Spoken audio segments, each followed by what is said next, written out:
Les principaux apports, c'est qu'on a 3 ans d'expérience, 3 ans où on a pu monter en compétences, donc dans les compétences qu'on n'acquiert pas forcément tous les jours dans notre scolarité.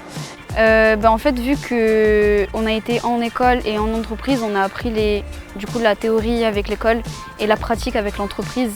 Du coup, on a toutes les compétences d'entreprise, que ce soit managériales, sociales, voilà, toutes les compétences d'entreprise et les compétences de l'école qui sont assez théoriques. Et ça, c'est extrêmement valorisant pour les entreprises.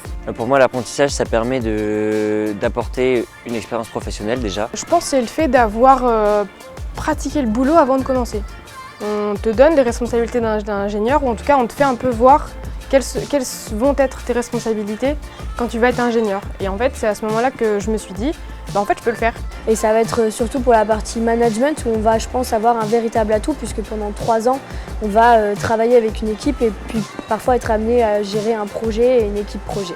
Et en sortie d'école, ça nous permet de nous comparer en fait à des étudiants qui auraient réalisé 4 mois de stage plus 6 mois de stage, donc 10 mois de stage en tout, lorsque nous, on a 3 ans d'expérience professionnelle et ça permet de se différencier, de se mettre en valeur par rapport à un profil d'étudiant un peu plus standard.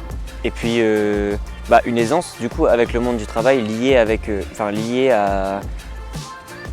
ces périodes d'entreprise qu'on vit. Il y a beaucoup de différences aujourd'hui entre comment je suis arrivée quand je suis rentrée en cycle ingénieur en alternance. Et là, je sors au bout de 3 ans.